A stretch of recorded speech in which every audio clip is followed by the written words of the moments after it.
morning, good afternoon, good evening to everyone around the world. I am Paul Sisler, and this is In the Moment.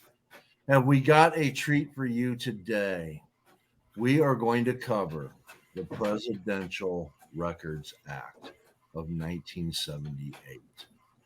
The very thing that Donald Trump says he has this right to. So we're going to go through it and break it down, and then you can decide whether you believe Donald Trump is in the right or the wrong. And with us today is Jeremy Baker. Hello, Jeremy. How are you doing today? What's going on? Actually, I was just printing out the Presidential Records Act while you're doing your intro so I can reference it. But yeah, this is exciting because, this is like his main defense. And we're going to prove that his defense is complete and utter bullshit using critical thinking and common sense. And the internet. It's Google's an amazing tool. You guys should try it out one time. Yes. So we're going to start off with the Meet the Press moment where he was kind of talking about this. And once everybody sees this, we're actually going to go into the PRA. So here we go. Here is Meet the Press segment. The Attorney General appointed a special counsel to investigate you, President Biden, and President Biden's son, Hunter, who was also indicted today. But I do want to President Biden does not fall within the Presidential Records Act. And frankly, you don't ever hear anything about the special counsel. But they gave me this deranged person named Jack Smith. He's a deranged lunatic. I fall within the Presidential Records Act. It's very simple. It's a civil thing. In fact, the New York Times, of all institutions, did a story. And it was headlined, please, Mr. President, could we take a look at the documents? And they said in the story that the only way you can get documents from a president is if you go there and say, please, because this is civil. And they won't even have a lawsuit. They may have a civil lawsuit at most, but they probably don't even have a civil lawsuit. Wow. I know. And there's a lot of other there. Huh? Lots to unpack there. Yes.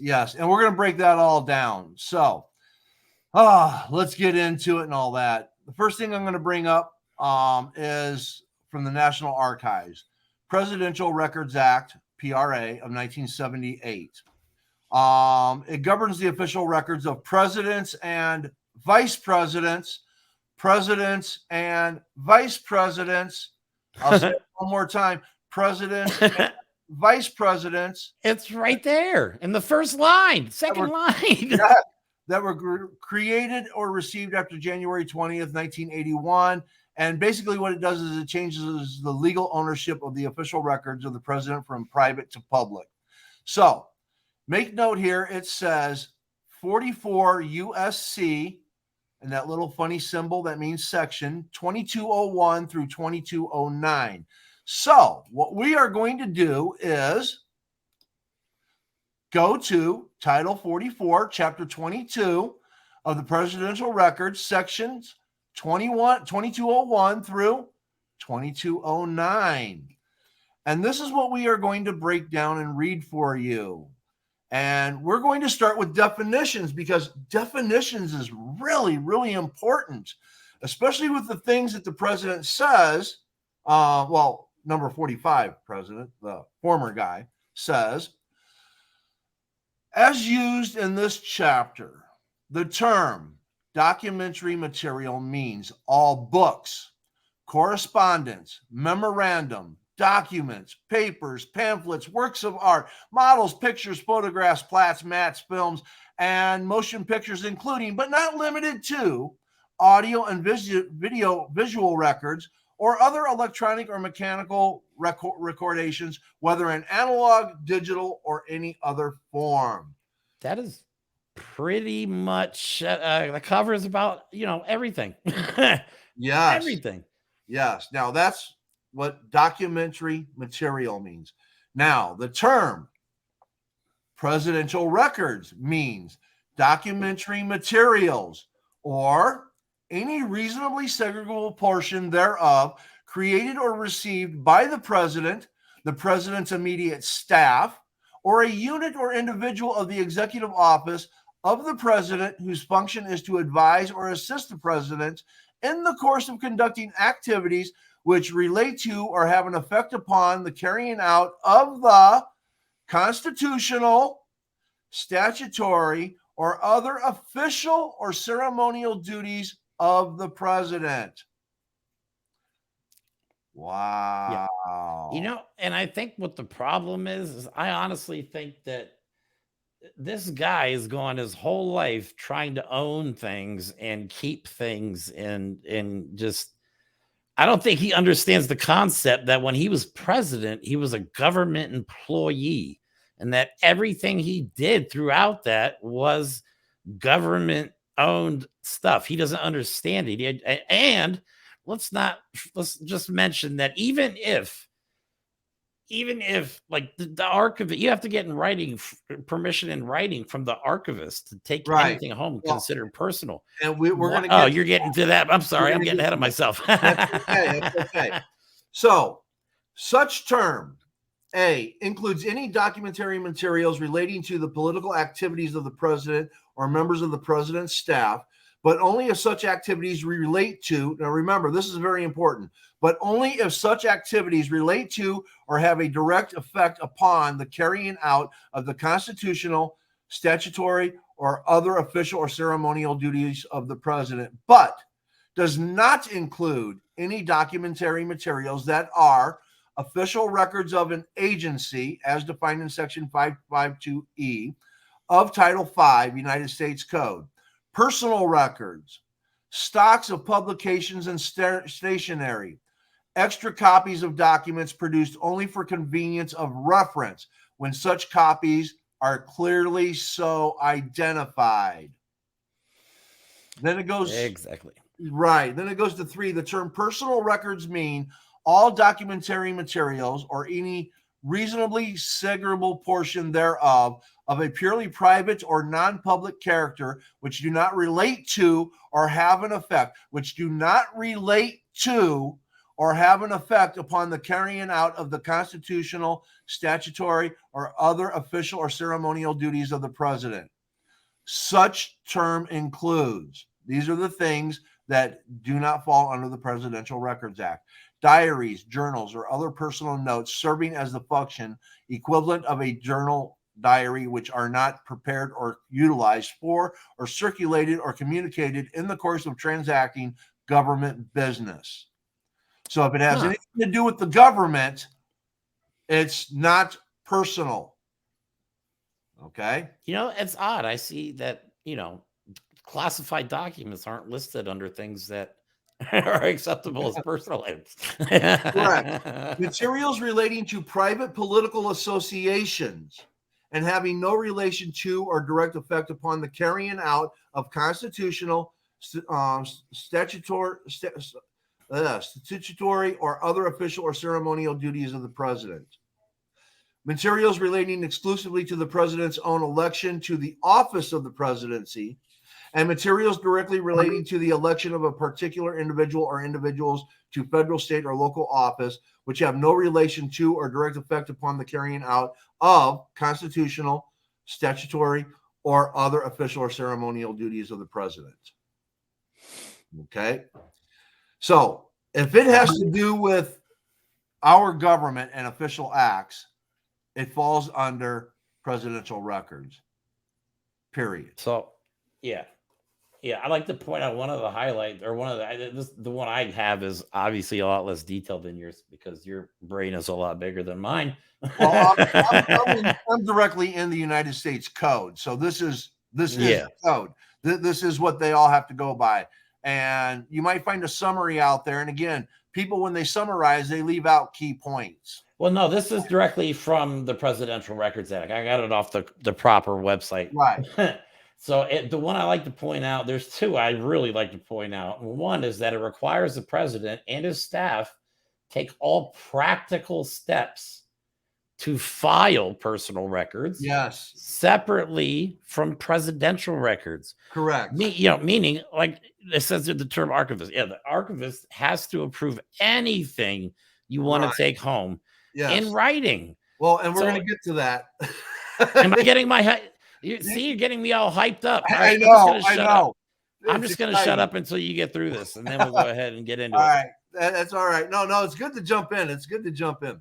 This stuff gets me so pissed off. Like, it's just so blatantly obvious that I know. It's going to be much more blatantly obvious. Wait till we get to it. The term archivist means the archivist of the United States. The term former president, when used with respect to presidential records, means the former president during whose term or terms of office such presidential records were created. Okay. So now we are going to go down here to ownership of presidential records. The United States shall reserve and retain complete ownership. The United States shall reserve and retain complete ownership, possession, and control of presidential records, and such records shall be administered in accordance with the provisions of this chapter. Let me repeat that. The United States shall reserve and retain complete ownership, possession, and control of presidential records. Okay? So now we have management and custody of presidential records. Now, this is where it is very, very important to pay attention, because this explains everything. A, through the implementation of records management controls and other necessary actions, the president shall take all such steps as may be necessary to assure that the activities, deliberations, decisions, and policies that reflect the performance of the presidential's constitutional, statutory, and or other official or ceremonial duties are adequately documented, and that such records are preserved and maintained as presidential records pursuant to the requirements of this section and other provisions of law. B, documentary materials produced or received by the president or the president's staff or units or individuals in the executive office of the president, the function of which is to advise or assist the president, shall, to the extent practicable, be categorized as presidential records or personal records upon their creation or receipt and be filed separately. During the president's term of office,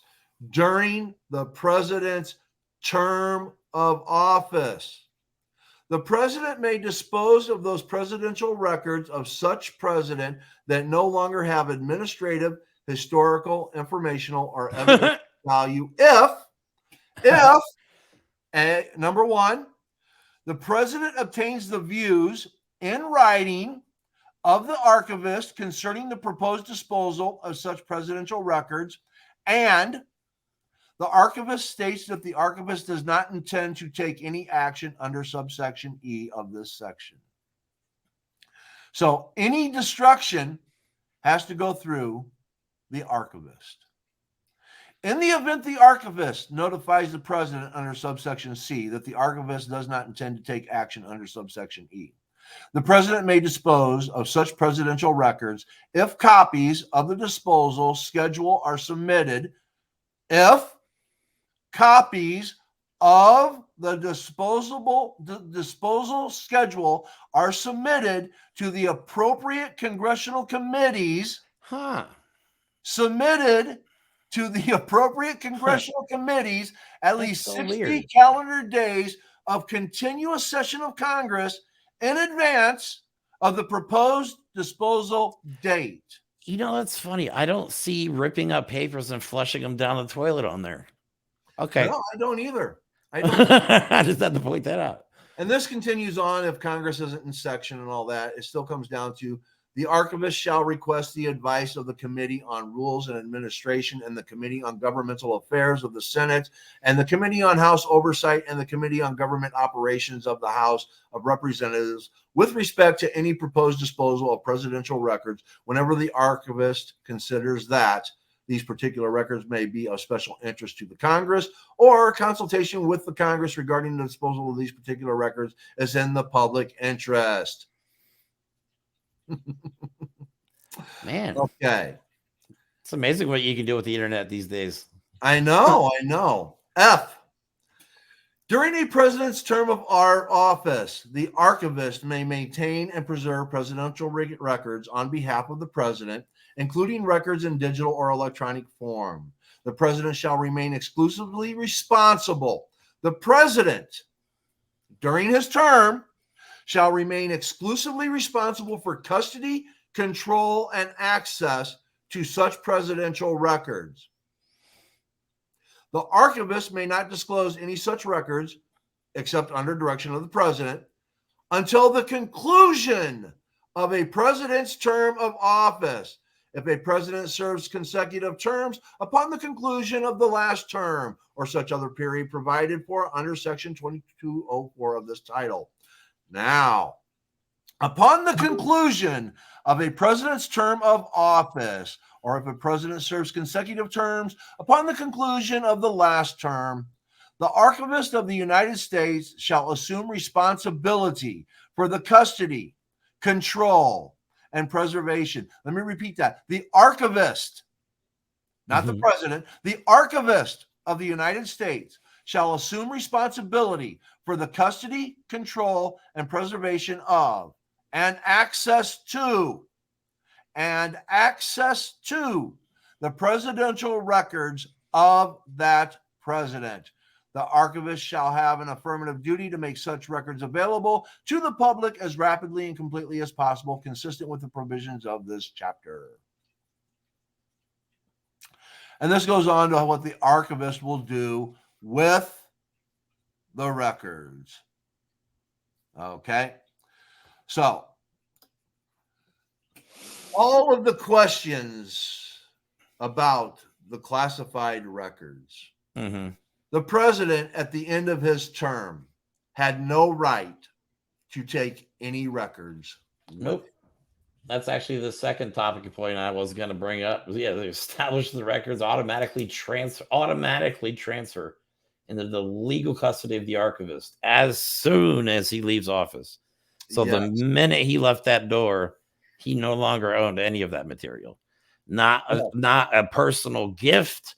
I mean, if you would have submitted that in writing, but up until he submits everything in writing to get approval from the archivist, he doesn't own a damn thing that he collected while he was president of the United States. Now, while he's president, he is responsible for the custody of the records while he's president. Right. Okay. But once his term is over, they are no longer his to do what he wants with. Period. And I mean, somebody's got it in his head, unless he truly believes that. But we've obviously just read it in the first less than 20 minutes of the show, and it's already complete bullshit. And Trump, see, I don't know why he hires lawyers. Like, he got this whole idea about the Presidential Records Act from this guy named Tom Fitton, who runs a website called Judicial Watch, which sounds very official. But the problem is Tom Fitton is not a freaking lawyer. He's not been to law school. He doesn't have a law degree, but somehow they have Trump convinced there's a loophole. I mean, that is airtight, if you ask me. It literally tells you step by step what the president must do with presidential records. Right. Well, and I think when somebody read it to him, because I don't think he read this. Okay? No, he doesn't read. The guy doesn't read. The guy, I would not be surprised if they had to do his morning security briefings with puppet shows to keep his attention, for crying out loud. I think when somebody read it to him, he heard the part where while he's president, he maintains control and custody and gets to do what he wants with them. And I think that's where his brain stopped. He didn't hear anything after that. Okay. So if the whole thing was actually read to the president, which I think when it got to that part, he said, oh, okay, they're all mine. And that was it. That was the end of the conversation. On to the next and all that. Where is my McDonald's hamburger? So he stopped at the part. He stopped reading before it told him what happens after you leave. He's like, oh, okay, cool. I'm president. I get to keep him. He didn't read the part where it says, as soon as you leave, it's not yours anymore. You have to give it back. Exactly. And when he was talking about Pence, again, this applies to the records that Pence had, because it says vice president and everything has to be turned over to the archivist, you know. When they found records with Pence, come get them. When they found them with Biden, come get them, you know. But when they found them with Trump, it's just like, no, they're mine. They're mine. They're mine. I can declassify them with my mind. They're mine. It's got nothing to do about the classification. It doesn't at all. They actually didn't even talk about. Did it even say anything about classified material in there? No. It just said records, Exactly. anything. Any record, classified or not. All right. And when they start talking about, see, this is why they propagate the classification and that Trump can declassify it with his mind. Then they're trying to say under the Presidential Records Act, I can do what I want with them. They're all mine, which we just read is not true. Because once his term of office is over, and this is probably why he's saying it's rigged, he's still president. And if he's still president, then yes, he can maintain control of them. Okay, if that's his defense, then he's going to prison. I mean, if this is literally the best he's got, and I didn't do anything wrong, and I made a perfect phone call, like those are his defenses, the guy's going to prison. And if his lawyers are dumb enough to go on the air and, like you said, propagate this nonsense, because Fox News is more than happy to let people lie about what is really. I mean, this is not propaganda we're reading. I mean, this is right off the damn government website. This is the United source. States It Code. is literally the source. This is United States Code. This is Title 44. Okay, Chapter 22. So I mean, and here's what amazes me. This is why I get pissed at even the Democratic news media, because all CNN, all MSNBC, all NBC, all any of them had to do was do what I just did. I know. And yeah, we just use Google and they have millions of dollars of resources at their fingertips. But it's my question is, why haven't they done it? They have. They just it's all about ratings with the corporate news stations anymore. I mean, I don't like hardly any of them anymore. I mean, I think the only one I kind of watch is maybe MSNBC, but everybody else is too busy trying to play sides and divide the country. Right. Especially I want to take it a step further. Okay. I know that Jesse Dollemore isn't a stupid person. I know Ben Meiselas isn't a stupid person. I know that David Pakman isn't a stupid person. All of them are, I love all of them. I watch all their shows. Yeah, so do I. And none of them have brought this up. Not once. Okay. and granted, I love them, but this is the evidence to support what the left has been saying about Trump and to dispel the propaganda put out by the right in relation to Trump on the documents. I mean, they've all talked about it, but yeah, breaking it down in detail, probably not. No. But I do have a question for you. I think it's important to understand why the Presidential Records Act was even created. This aspect of it was created about going public. Let me see. Let me go back up to. I don't really know the specifics of. I mean, I know why it was created and when it was created, but the actual details of it, I think it'd probably be good to go over.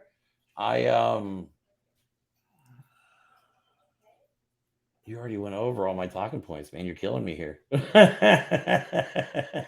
I saw here we go. It's right here. Upon the conclusion of a president's term of office, or if a president serves consecutive terms upon the conclusion of the last term, the archivist of the United States shall assume responsibility for custody, control, and preservation of and access to the presidential records of that president. The archivist shall have an affirmative duty to make such records available to the public as rapidly and completely as possible, consistent with the provisions of this chapter. Okay. This was obviously created because of Nixon, if I'm not mistaken, right? I mean, this is specifically created to prevent something like that from happening again. Right. This was done under the Reagan administration to show transparency of the government. So unless it's deemed as classified, here's where classified comes into play. If it's classified, it doesn't have to be made public. So if it's not classified, now it's up to the archivist to make it public access as soon as possible. So that's the whole aspect of the Presidential Records Act, is going from private to public. All of this other stuff has already been written and has been part of the law on how the records are to be maintained by the archivist. The other change in here is that during the presidency of a president, the president now takes responsibility of control and access during their term, their administration of these records, where before it was sent to the archivist. Now, here's the importance of that, okay? Excuse me. When it was all private, then it goes to the archivist. Nothing's going to be made public, okay? But because they were making it public, then the archivist doesn't just get to throw everything out there in the open. The president has control of that. What does he want to make public and what he doesn't want to make public? And if it's not classified, then he can hold it off until the end of his presidency. So then the archivist after the presidency can make anything that the president has said or done during his term that isn't classified public. Where before, when it was all private, it was a process to try to get anything public. So that's where the difference comes in. So the only reason why the president has control of the records during their presidency is so that they can determine what's going to be released to the public and what's not. And I think the more he's mentioned that, the more people are actually looking it up. Like, because I mean, most people with common sense listen to what he's saying and go, that does not sound right. I'm going to Google that and go, oh, no, he's lying. But this is where the propaganda aspect of this whole Trump regime comes in, because propaganda works because it's repeated over and over and over and over again until some people, if they hear it over and over again, they're just going to automatically start believing it. And let's face facts. Most people aren't like us, they don't go fact check what the news tells them. You know what I mean? They don't go online and go, well, the news just told me this. Maybe I should research that a little bit. Most people don't do that. But now it's gotten to the point where like you almost have to fact check these. And this is why I like the networks like the Midas Touch and David Pakman and Brian Tyler Cohen and stuff like that, and Ring of Fire, because they're the ones that do that. You know what I mean? And I wish people would take more time on the independent news networks, because they are breaking down the facts and they are telling the truth. But again, it depends your beliefs. Like everything comes into play when apparently politics has just gone into some kind of dystopian reality where nothing makes sense anymore. But the propaganda part of it bothers me, because this whole movement in this country of the whole, the world, it's like World War II Germany propaganda. Right. Well, and here's the thing: when it comes to memory, if you have to usually say something 3 times for it to stick. Okay. So or me, like 8, 9 times. But yeah, go ahead. the average person. All right. It takes about 3 times before something sticks. So I'm above average then. No, sorry. So if you repeat the lie 3 times or more, it's going to stick with people. All right. And if you're in the mindset that you want to believe it, it's now registered as a fact. Psychologically, it's registered as a fact. Mm-hmm. So then you believe it. And the more you hear it, the more you're going to believe it. And if you keep hearing it over and over and over again, you're going to believe it. All right. And you know what?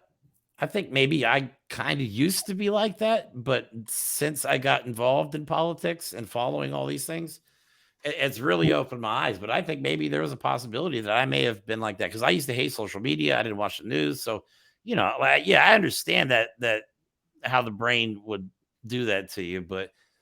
Right. And then there's people like myself and like you, we hear it once, twice, 3 times.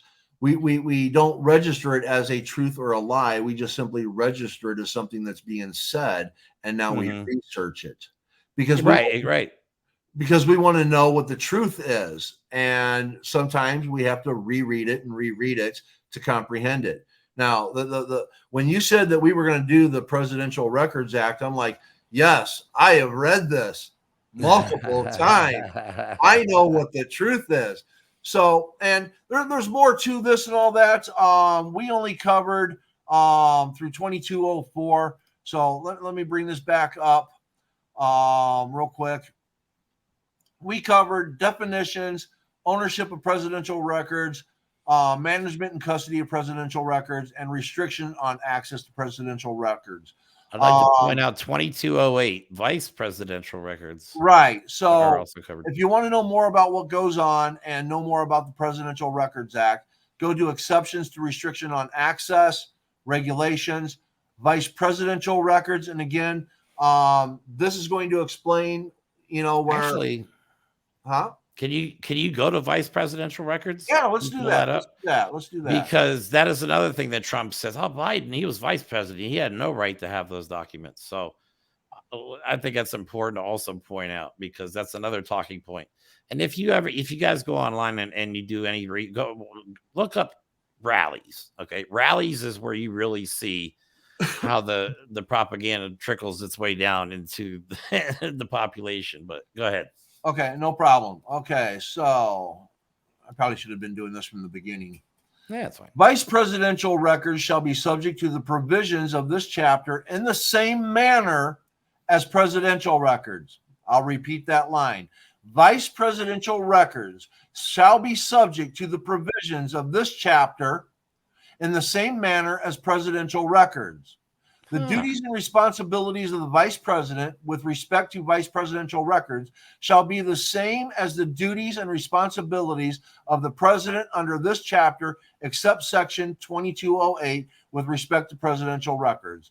The authority of the archivist with respect to vice presidential records shall be the same as the authority of the archivist under this chapter with respect to presidential records, except that the archivist may, when the archivist determines that it is in the public interest, enter into an agreement for the deposit of vice presidential records in a non-federal archival depository.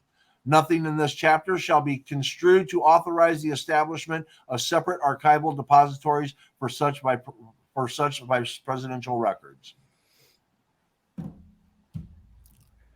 Amazing. So yeah, that blows that argument right out of the water. So yes. And I would like to welcome Esteban. Hey. Hello. Hey guys. 7 minutes later than usual. For those of you who don't know, Esteban's always 27 minutes late. I love you too. Hi, what's up, buddy? How are you? Hey, Paul. Hello. So did you happen to catch the first half? I got in right in the middle of you reading and explaining that part. Okay. We explained how the president, when his term of office is over, all presidential records are the property of the United States and are turned over to the archivist. Correct. So we just went through the Presidential Records Act 2201 through 2204, and we just did 2207 with the vice presidential records. And I encourage everybody to go on and read the other parts. It's going to break some other things down so you have an understanding about some of the restrictions and access and what the process actually is for obtaining access to the presidential records. So that's right. No. Yes. So we basically debunked everything that Trump has said. That's great, because someone needs to send him a copy of your of this podcast, because for some reason everybody else knows the recognition of the Presidential Act except for him. Actually, I got an idea. I know how we can get it to him. Anybody that's good at animation, they can make a cartoon that explains the Presidential Records Act. Maybe that will help explain it to Donald Trump. But I think there's another thing that I think we could talk about on there that I wanted to focus on, was the destruction. How elaborate of a process it is to destroy official records. And rumor has it, allegedly, that this guy was just ripping up stuff left and right and flushing it down the toilet. Flushing it down the toilet, burning it, and in the White House fireplace by Mark Meadows. Wow. Yeah. I mean, that, I mean, destruction of government property, destruction of official records. There's so many layers to this that he has violated, and yet he uses this as his number one defense. Yeah. I'm covered under the Presidential Records Act. If I may, in my Yes. opinion, this is good for the American public. Why I say that? Because one of the main reasons in back in 2015, 2016 that people said they were voting for him was because he was a businessman, and he was a successful businessman, right? However, they didn't care to dig inside the truth behind his success, which was multiple bankruptcies and basically doing what he wanted to do with his own businesses, which now is something he doesn't seem to quite understand he cannot do as the president of the United States, because it's not, the United States is not your business. You work for the people. So ripping things up and burning things and all of that, that's what he did and got away with as a private entity businessman. And now he feels he can still do that as the president or ex-president.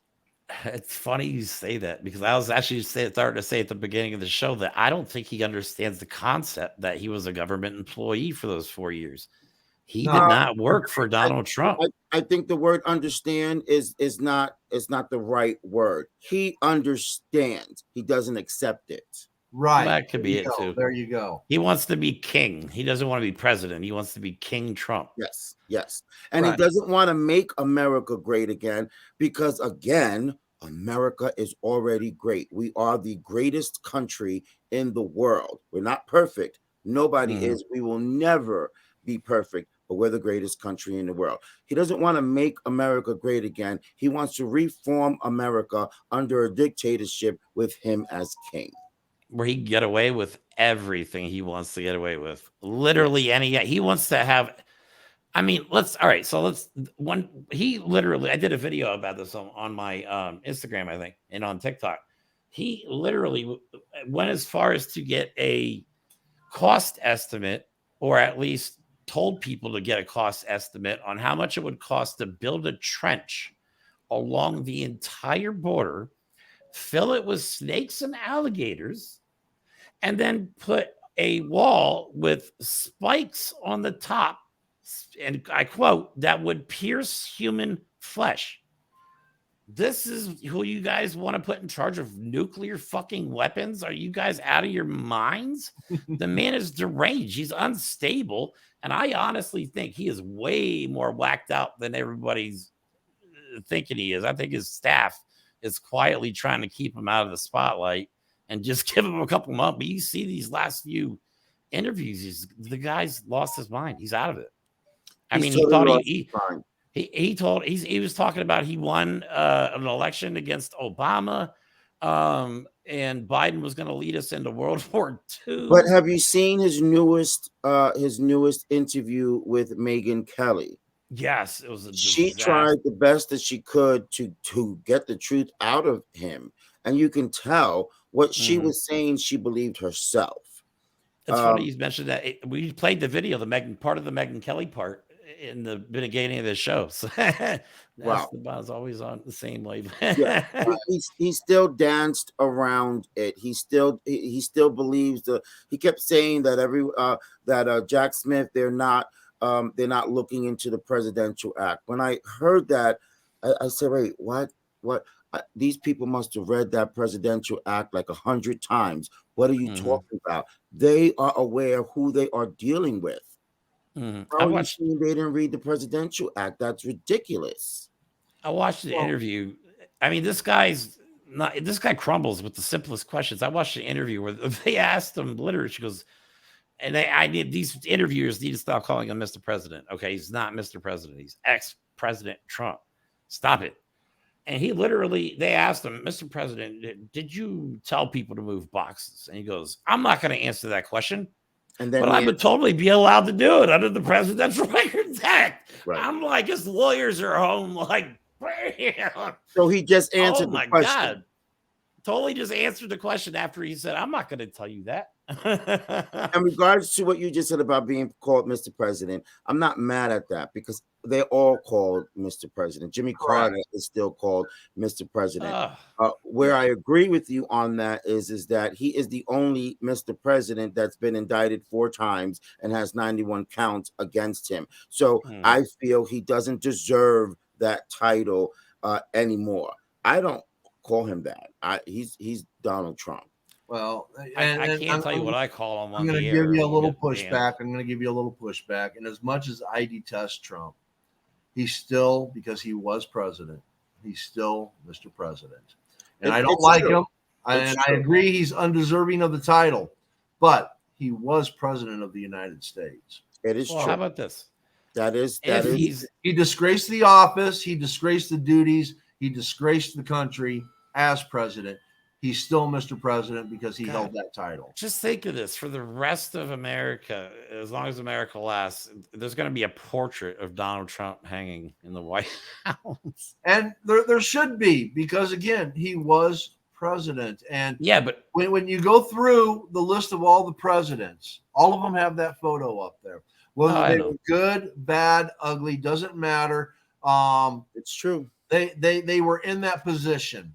They represented this country, for better or for worse. They represented this country. Donald Trump represented the United States of America, not in a good way, and not in a way that I agree with, but he still represented this country. And that's very true. I'll tell you, that is the one thing on the day that Hillary Clinton lost, I teared. I teared. That's because she lost. I teared for the very reason of what Paul just said. It hit me immediately that now and forever, Donald Trump will be part of the American history. And that's what I teared for. That forever, when you're speaking about the White House and the presidents and all of that, you must mention him somewhere in there. And that's why I teared. Yep. It's sad. Yes. Yes. Trying to find mic drop. Yes. It is. It is. and you know, here, this is. I mean, but look, this is. I'll give you a video here. This is what this guy said on Labor Day. Okay, you ready? Let me go ahead and. Yep. Go ahead. Oh, hold on. Let me upload the file. I just want to give you guys an example of like how deranged this stuff is. Now, of course, I lost it. Now, it better not be anything that gets me banned, okay? No, of course not. I'm not worried about being demonetized because I'm not monetized yet. So I don't. No, you know what? Esteban calmed me down a bit. So, you know, I'm not as bad as I used to be. I don't go as hard in the paint as I used to be. Here it is right here. All right. Sorry, I have like 100 videos I got to look through. Yep. Go ahead. Oh, wait. Do I have to do it? There we go. You have to play it. You give me admin access. Oh. And your bosses are leading you right down the tubes. You shouldn't pay your fees. They get these big fees from all of their workers. And it doesn't matter how bad they are, they'll endorse a Democrat, even though the Democrat's selling you down the tubes. You shouldn't pay those dues. You should not pay your dues because they're selling you to hell. You're going to be going to hell. You're not going to have any jobs. All those cars are going to be made in China. Every one of them. That's the guy you want leading the country, telling we're going to hell. Like not like Esteban said, you should be going around. This is the greatest country. I'm going to make it even better. Not we're going to hell. It's going to be World War III. Like he's using fear tactics to get votes, and it's not working though anymore. He's slowly but steadily losing support. If you look at any videos online of his rallies, they are maybe 25% of the size as they were in 2015 and 20. You know what I mean?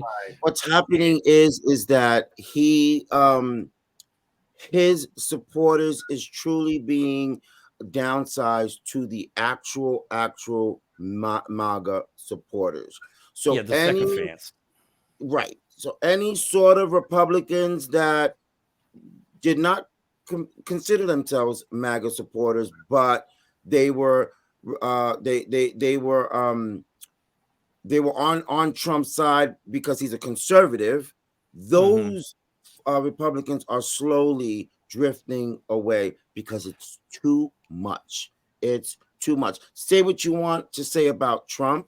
It is too much, and the world is finally realizing that he is creating the situations that he's in. These are all of these indictments are all criminal charges that he did not have to have if he listened. Period. Now, Right. I like to point out that like politicians have always done this, I've learned, but Trump has really taken this to a whole nother level. Actually, the whole GOP, the MAGA GOP, have taken this to another level of getting citizens to vote against their best interests. I mean, you're talking about rich elites convincing people that they have their best interests at heart. Don't be so freaking naive. I mean, come on, people. Me and Paul talked about this before we took our break. This country should have been about rich versus poor from the start, not skin color versus skin color, gender versus gender.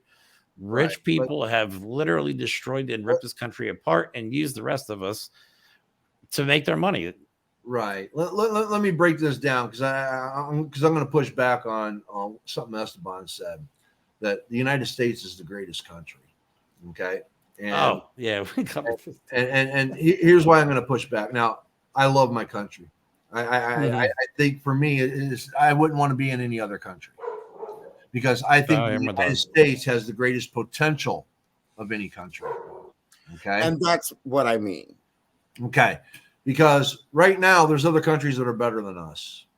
They're better on us on so many levels. The only thing that the United States is still number one in is we have the most people incarcerated. Okay. So by definition, that means that we are the most criminalized country in the world.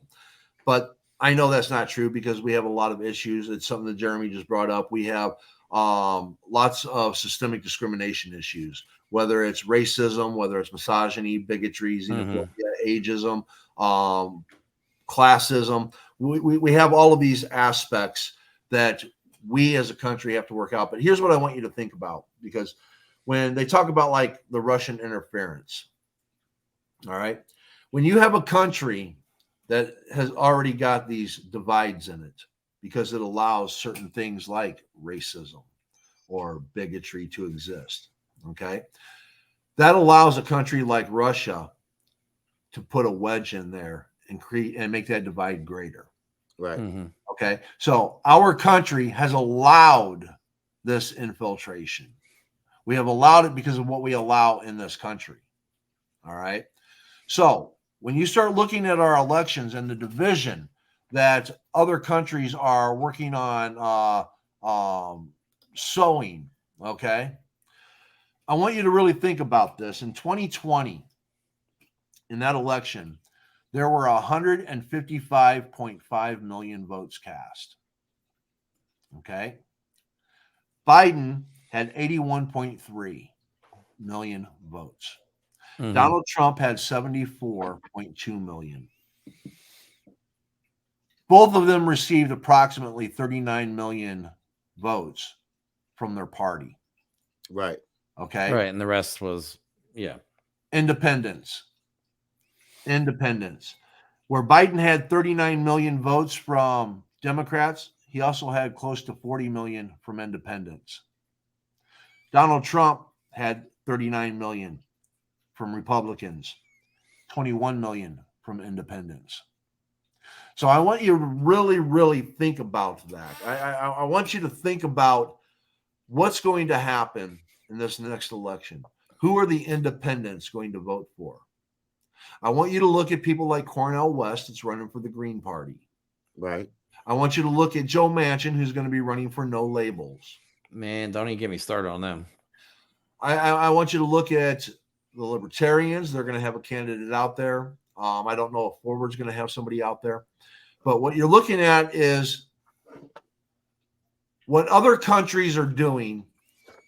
They try to eliminate a duopoly. They don't want a duopoly. They want multiple people from multiple different backgrounds to come in and say, this is what we like. This is what we want. They want that diversity in their politics, in their government. Because when you have that diversity in your politics and your government, you're going to be able to do more for your people. And right now we have a bad duopoly here. We have Democrats and Republicans, and most of them are corporatized. I have a show on Thursdays on Who Wrote the Bill, and I'm breaking down the bills.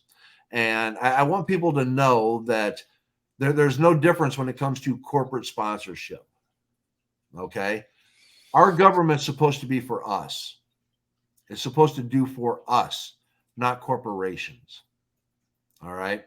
And this is why when people start worrying about what's going to happen this next election, when Cornel West continues to run, they don't like the idea of Marianne Williamson running in a primary. Again, she's not hurting President Biden in any way. She's running a primary against him.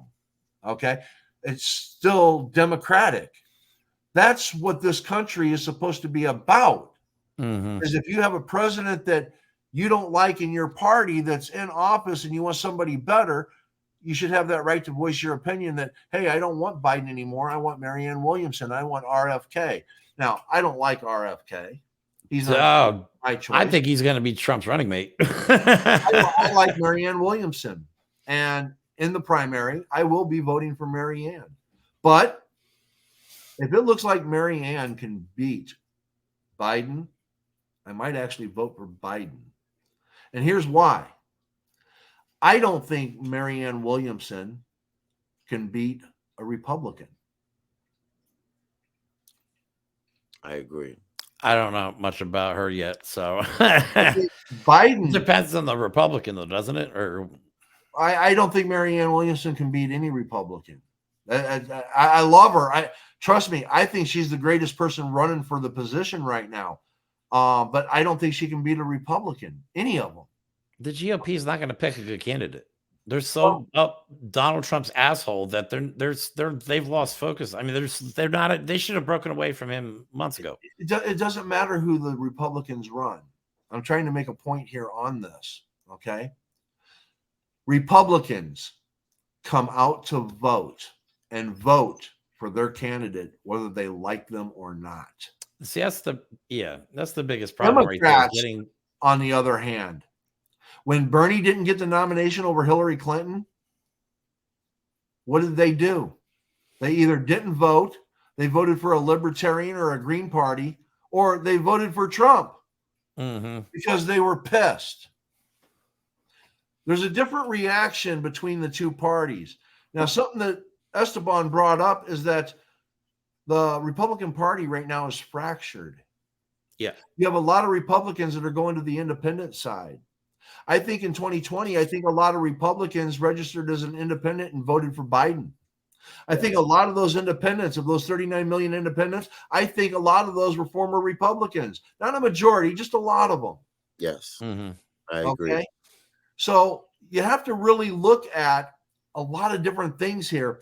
That the Republican Party is now frustrated with what's going on with Trump. And this episode is evidence of this. Okay? You have Trump on Meet the Press talking about how he can do anything he wants with presidential records. They have to come to me and say, please, Mr. President, please. Right. Okay? And we know it's bullshit. Not just please, Mr. President, but what will you do for me if I give you these records? Right. And I just broke down, Jeremy and we just broke down the Presidential Records Act and gave you the truth.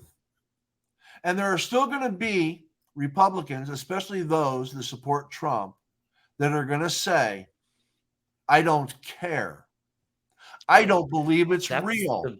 I don't believe that is part of the United States Code. And if it is, it's wrong. Right. Because my president said that he could do it. And if he said it, then he can do it.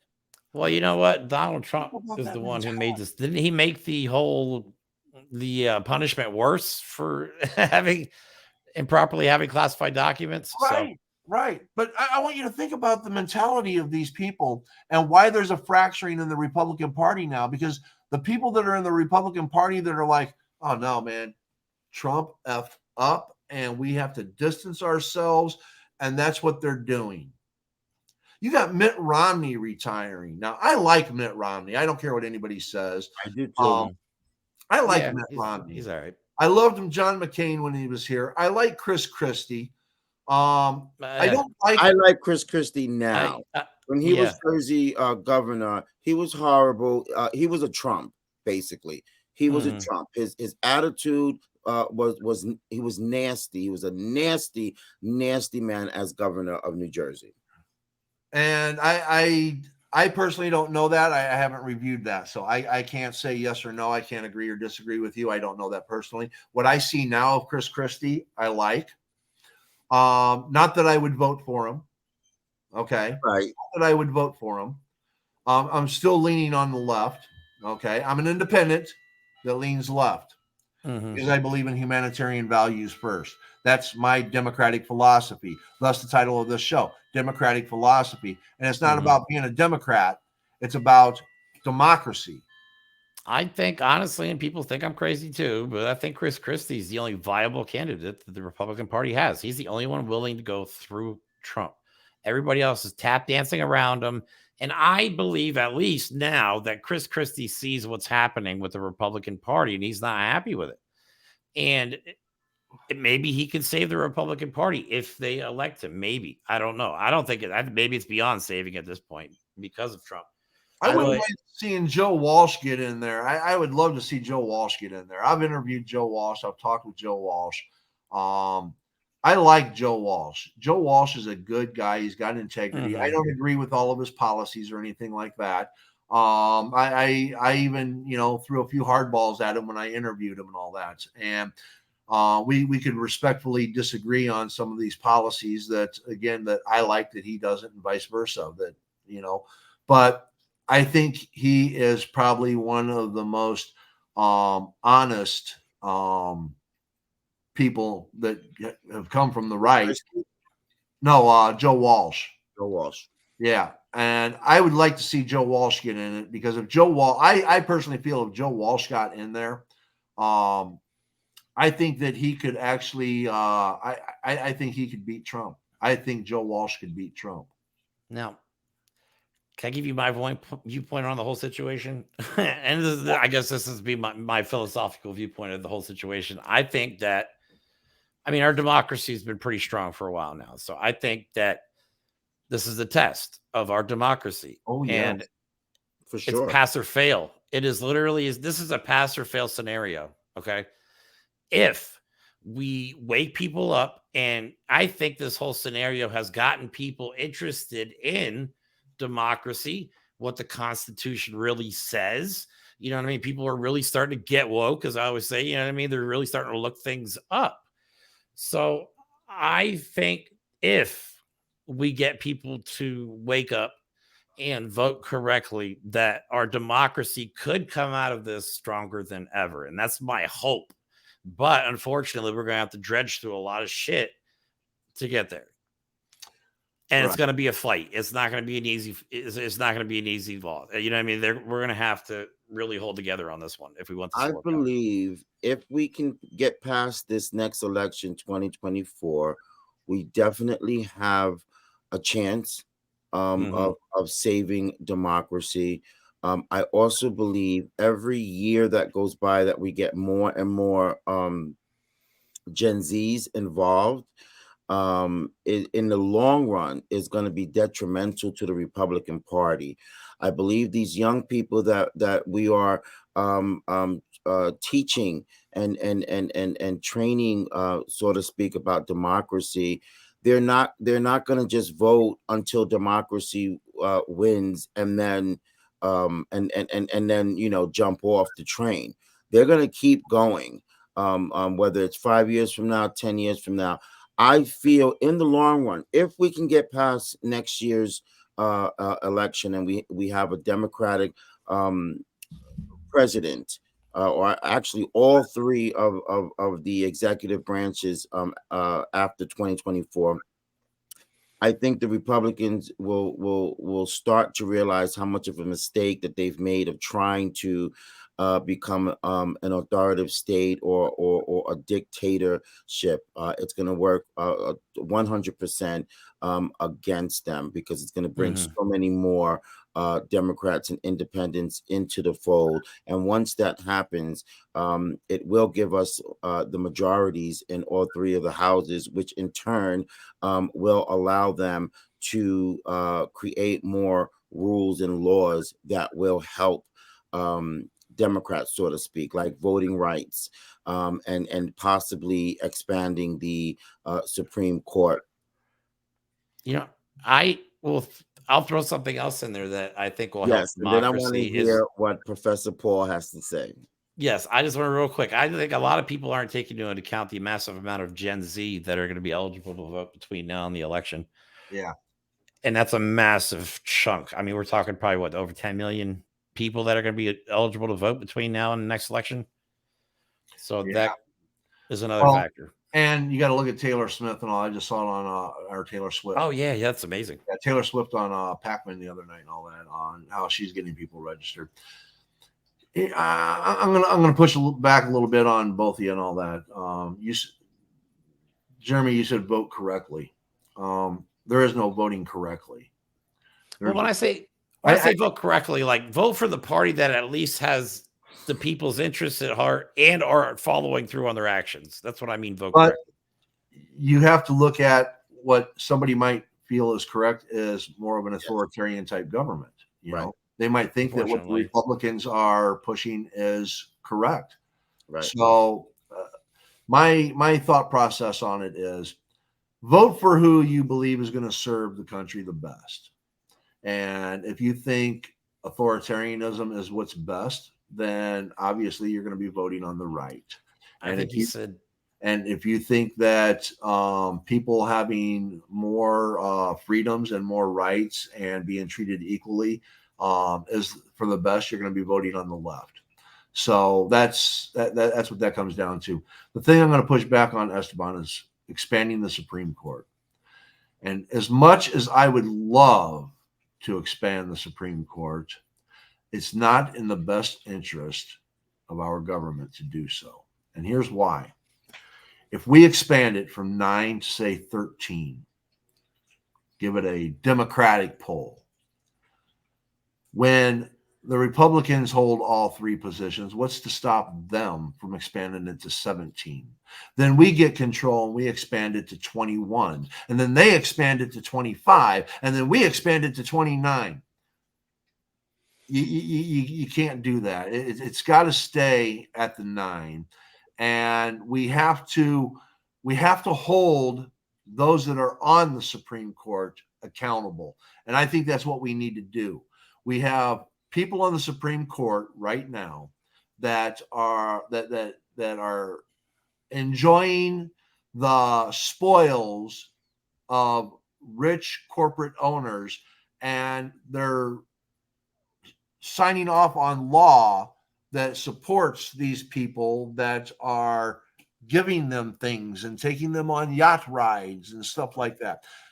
We have to hold the court accountable. How do we do that? This is a court that has no term limits. This is a court lifetime appointment. There's really nothing that you can do. They can be impeached, but don't you need a majority of all three branches of the Senate and the House to be able to do that?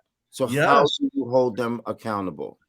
Yes, that is. You have to have a supermajority. But here's what we have to do. We have to talk to people and tell people to get out there and vote. It comes back to voting. And I know the Republicans are doing what they can to try to suppress it, because they know if everybody truly got to vote and everybody did vote, Republicans would start losing offices that they hold left and right. Okay. And that's why they try to suppress voting rights every chance they get, because it's getting to that point where people are tired of a lot of the fascist aspects that certain people bring on the right. All right. I mean, take like Lauren Boebert and her hypocrisy. She preaches family values. She goes into a theater and gets filled up by a Democrat who owns a gay bar that, you know, the very things that she's preaching against is who she's going out on a date with and is being very public. Okay. People are getting tired of the hypocrisy that the right presents. All right. Yes. And if people get out there and start voting, and like Jeremy said, Gen Z coming up, there's going to be a lot more. We got Taylor Swift promoting it. It comes down to that. And we have to hold the Senate. And if we lose the presidency, we have to hold the House. I mean, we have to get the House. We have to have 2 of the 3. Okay? Because if we lose the presidency, the only way to keep things in balance, we must have the House and the Senate. Because if we lose the presidency, if you haven't read Project 2025, the executive branch is going to take power of this country. Now, if you know anything about how government works, it's the legislative branch that has the power in this country. They write the laws. The executive branch enforces the legislative branch. And when the people decide that a law is unconstitutional, the Supreme Court decides whether it's constitutional or not. That's how we have our checks and balances, and that's how we're supposed to operate. If we give the power to the executive branch, the legislative branch means nothing. It's now a puppet to the executive branch. And if it's a puppet to the executive branch, then we don't have a democracy. We don't even have a republic. We have an authoritarian dictatorship. We are not supposed to be that. Right. And Project 2025 that Jeremy and I talked about last week highlights that. So that's where we have to continue to come forward. This is why I am vote blue no matter who. Even though I don't like Biden, okay, I have issues with Biden, and Biden has surprised me. He has put out some more progressive legislation, supported more progressive legislation than I ever thought he would. He has surprised me, but I still think he is a corporate politician. I would rather see a more progressive person in there, but this is where the phrase that I hate, the lesser of the 2 evils. This is why I hate the duopoly, because I think we should have more people running. I think we should have better selections. But with the system that we have in place right now, I will be voting for Biden. Because if I don't vote for Biden, then if the other side gets into power, it might be the last presidential election we see in this country. I truly believe that. Now, there might be people, Paul, you're fear mongering, blah, blah, blah. No. Call it what you want. This is how I see it, and this is how I feel it will go. Yep. No, I totally agree with that. And for the people that say that, oh, you're fear mongering, first of all, again, is that not what Trump does every day of his life to everyone? Trump and fellow Republican leaders, is that not what they do? They fear monger their own people and Americans into what they want them to believe. That's the first thing. The second thing is that okay, so you're fear mongering into people, being fearful that democracy is going to be gone. So what do you want? What do you want us to do? You want us to just leave it alone so that democracy possibly can be gone, and then we have no recourse? There's no way that we could turn around and head back. No, we're not going to do that. So we're going to scream bloody murder and let everybody know this is going to happen if you don't wake up. This is what's going to happen. And once this happens, it's a wrap. Yep. Jeremy, you're still on mute. Yeah, still on mute. Damn it. Sorry, my dogs are barking. Again, so the last thing I'll say, and then I have to actually get going here, is if you want to see a comparison and decide who to vote for between Biden and Trump, Look at the comparison of the UN speeches that people are Oh, yes. posting online. Oh, Okay. Trump got laughed at by the entire room. Okay. And Biden got a freaking standing ovation. If that is not the most stark contrast of the differences in leadership skills or qualities or just being a good person, just go after you get off the show. Why go look at it? It is perfect. Exactly. All right. Closing thoughts. Jeremy, closing thought. Oh, that was my closing thought. Okay. Just be smart. Oh, all right. Yeah, I'm gonna keep saying this now. This is kind of my thing. I didn't learn this in I didn't realize this in 2016, and of course Trump won, but not voting for Biden is the same thing as voting for Donald Trump. So please, even if you don't like either one of them and you know Trump is an asshole, don't just not vote. Just vote for Biden. Like Paul said, just vote blue this time around. I mean, it's the only do what's best for the country. I think, Paul, that's one of the things I wanted to highlight. You said vote for who's best for the country, not your own selfish needs.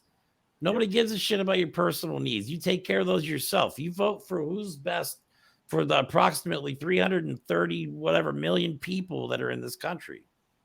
There, that's my closing thought. All right. Esteban. I just say vote every Republican out of office. Oh. I've been saying that in almost every tweet on Twitter or X, and I will continue to say that. I like Paul.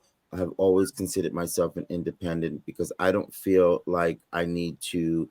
I need to adhere to any political party's terms or rules. I'm going to vote for whoever the hell I want to vote for, regardless of their party. If I like them, that's who I'm voting for. Until now, it's not about party anymore. It's about democracy. It's about fighting for our rights, our freedoms that we're going to lose if Republicans continue to take over more and more of these positions. So my stance now, today, and every day up until election 2024 is to vote every Republican out.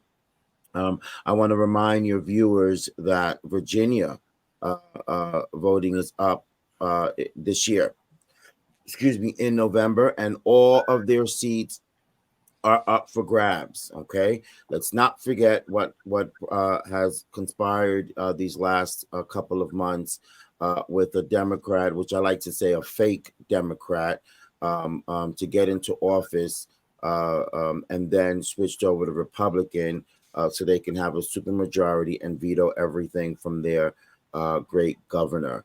All of those seats are up for grabs in November. If you're from Virginia, please get involved. Please spread the word. And if you didn't like what's been going on, please go and vote.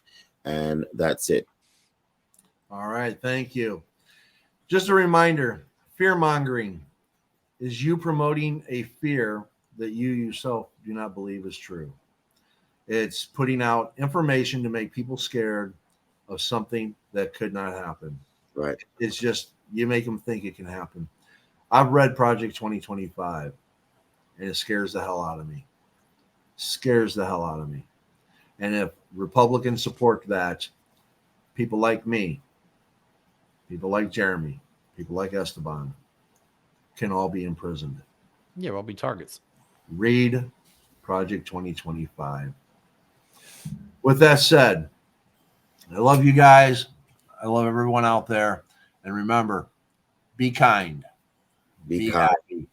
And may good things come your way. Thank you. Amen.